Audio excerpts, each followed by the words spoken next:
Normandie et qui va nous parler après le nez citoyen, le nez interentreprise. Merci. Bonjour à tous.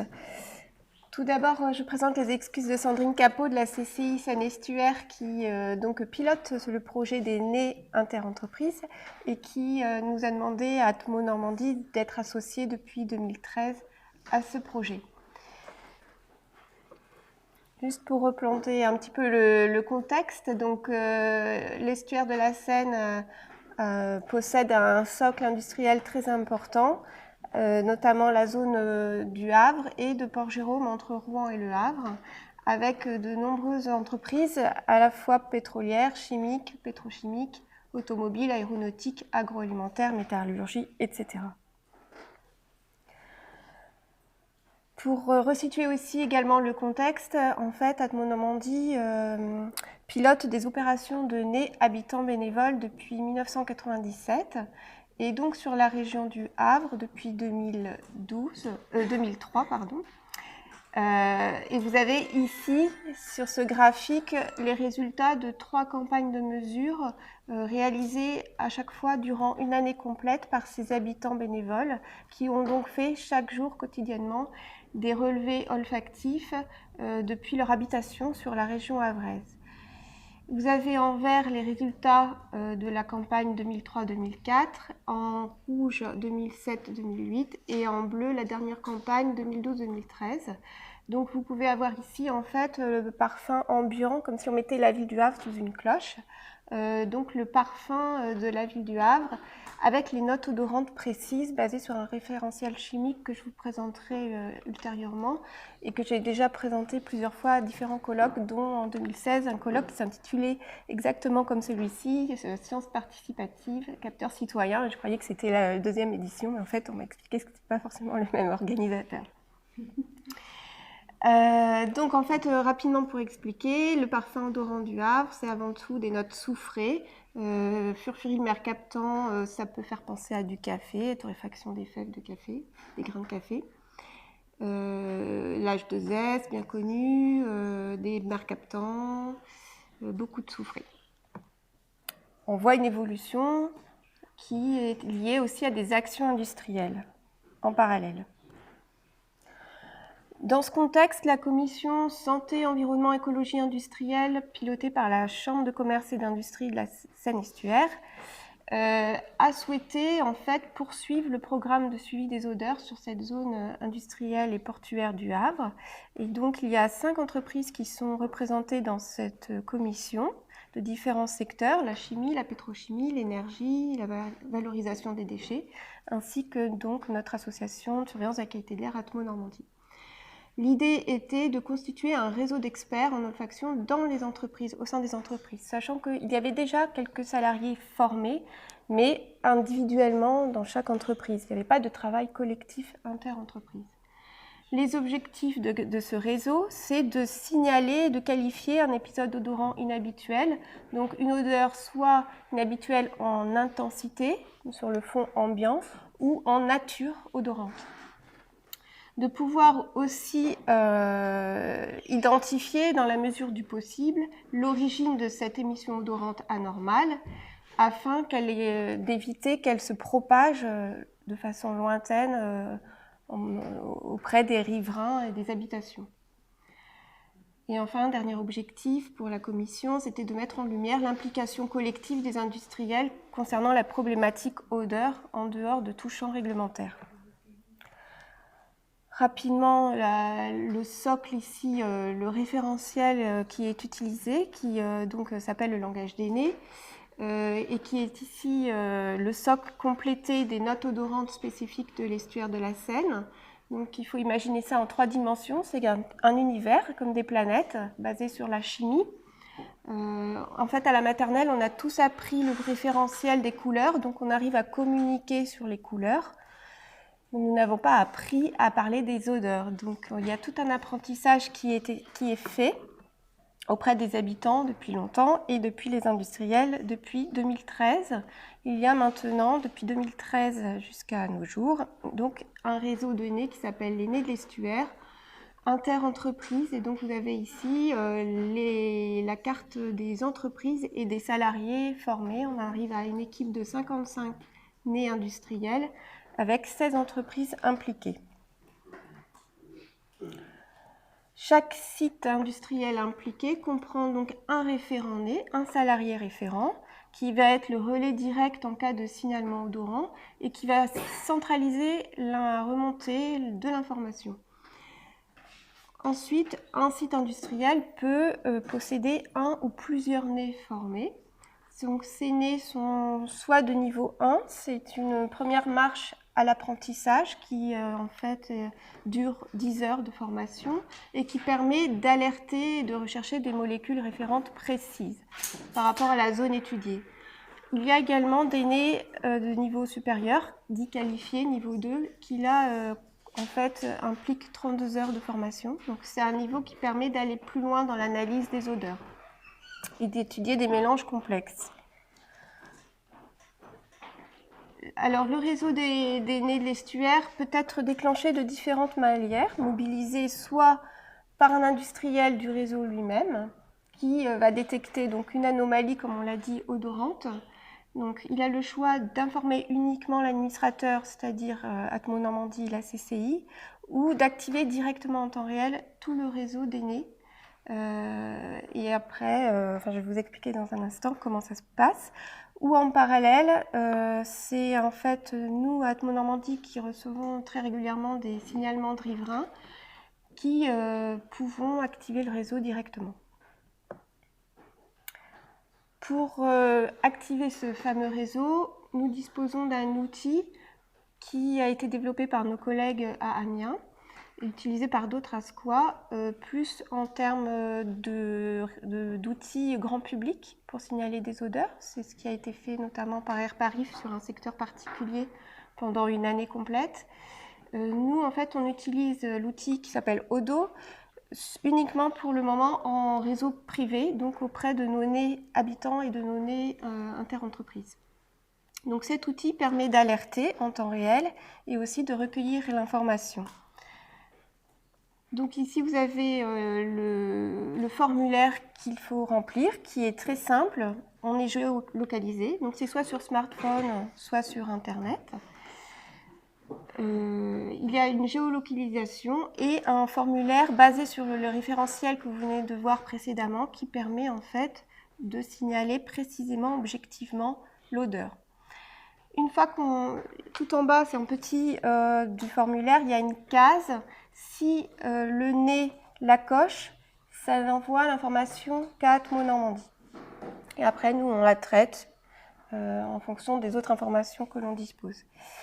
Si le nez ne coche pas cette case et qu'il fait valider, ça envoie instantanément l'information à tous les autres nez du réseau, les autres nez de l'estuaire, et ils ont en fait un message. Une odeur a été signalée, réagissez. Donc ils sont invités à aller sentir sur le site industriel. Donc ils ont une checklist, chaque entreprise gère l'information, le dispositif à leur guise. Donc il y a des nez industriels qui vont rester au sein de leur site et d'autres nez industriels qui, eux, vont faire des tournées extérieures.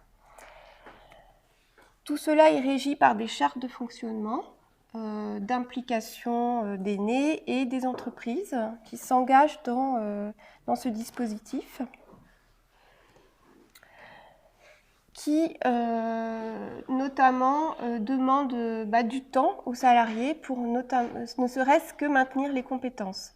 Donc chaque mois, on organise des séances de révision, à chaque fois dans une usine différente. Donc là, vous avez une petite photo.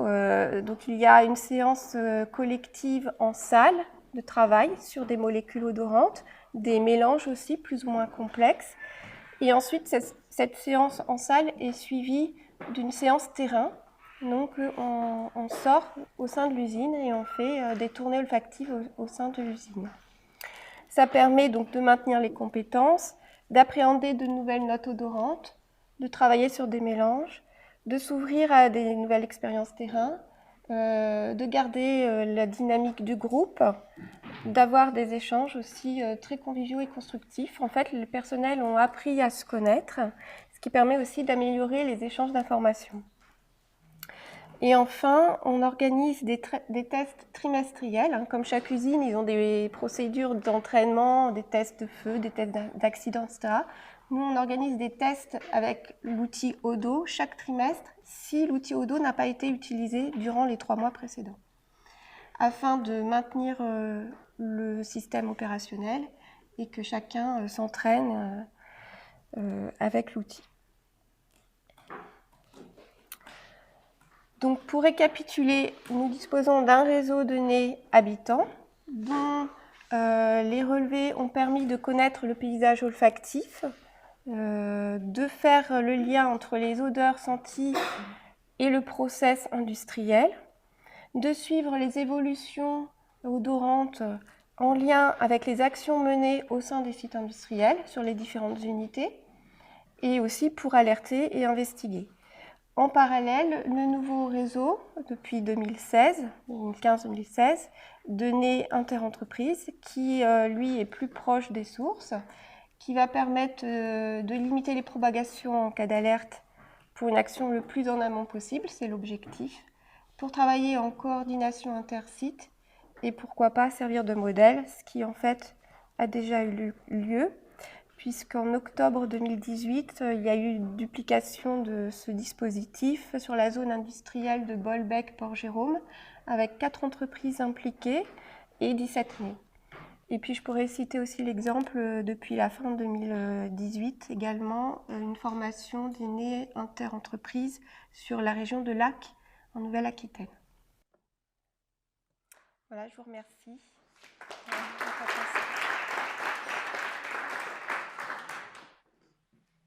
C'est pas un domaine que je connais bien, la qualité de l'air, mais est-ce que les industriels ne sont pas obligés de s'équiper de réseaux de mesure de leur rejet, auquel cas, parce que bon, le nez c'est une chose, mais il y a des polluants qui n'ont pas d'odeur.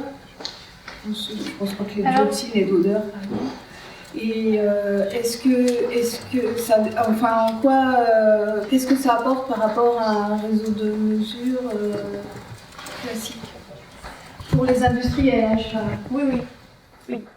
Alors en fait, donc Atmo Normandie travaille avant tout sur les mesures réglementaires comme Airparif et les autres. On est une ASQA, hein, comme dans toutes les autres régions de France. Et on travaille sur la thématique odeur depuis de nombreuses années parce qu'on est très sollicité par la population qui est gênée par, comme je l'ai dit, ces plateformes industrielles.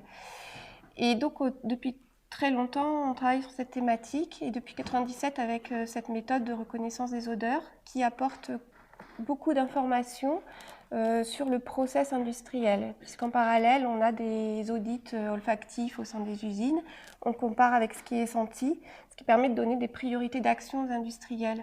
Tout cela se fait en dehors de cadres réglementaires, il y a très peu de réglementation sur les odeurs, qui font plus partie du cadre de vie, de la qualité de vie. En parallèle, on a des capteurs sur beaucoup de produits qui ont des effets sur la santé et qui n'ont pas d'odeur, comme le SO2, dioxyde de soufre, avec des alertes, 24 heures sur 24, 7 jours sur 7. On mesure beaucoup de polluants, dont certains donnent lieu à des épisodes de pollution, comme les particules dont on a beaucoup parlé, mais aussi le dioxyde de soufre, l'ozone, etc. Et donc, en parallèle, on travaille sur la thématique odeur, qui est directement perceptible par la population, considérée comme une pollution atmosphérique, mais qui n'a pas de réglementation stricte. On avait travaillé avec des collègues sur Respire Lyon à Lyon en 2000, où il a été mis en place un maillage. Donc là j'ai une question un peu sur le degré d'ouverture et de connexion entre vos deux réseaux, le réseau interentreprise et le réseau plus général de la population. Comment ça se passe? Parce qu'il y a on peut dire qu'il y a une conflagration, si on peut dire ce terme, entre d'une part l'odeur qui est un dépistage d'un risque pour l'entreprise qui peut être une fuite ou quelque chose comme ça se voit souvent dans les entreprises, et puis de l'autre côté l'odeur comme trouble à l'ordre public où une population va sentir une odeur, va téléphoner à la préfecture, etc. Donc comment se passe le jeu entre intérieur et extérieur des usines et avec ces réseaux interentreprises entre les entreprises elles-mêmes? Alors, en fait, c'est un petit peu... J'ai essayé de récapituler ça dans ces deux schémas. En fait, l'objectif du réseau interentreprises, c'est si possible d'éviter que ça aille jusqu'aux populations. Donc effectivement, il n'y a pas forcément de danger, mais que ça n'aille pas gêner les populations riveraines. Donc il y a ce fameux premier graphique à gauche, sachant que ça reste normalement assez entre nous au niveau d'information. En parallèle, par contre, malgré tout, il peut y avoir des signalements de riverains ou de nés habitants, les nouveaux Cyrano, on les appelle, donc qui sont formés. Donc on peut aussi déclencher, nous, le réseau interentreprises si on a un signalement habitant. Par contre, l'outil permet, comme c'est un outil récent, on ne les a pas interconnectés, ces deux réseaux, mais il est possible par l'outil de les interconnecter, en fait. Nous, pour l'instant, c'est nous qui faisons un peu l'interconnexion. En réalité, on pourrait interconnecter directement l'outil entre les deux réseaux. Donc pour la population globale. Pour la population globale. C'est-à-dire pour l'information pour l'ensemble de la population, pas seulement dans les nés qui sont Cyrano ou les nés d'entreprise, mais quand il y a une fuite touche, comme ça a été le maire Captan à Paris il y a quelques années, enfin voilà. Le maire Captan qui venait de chez nous.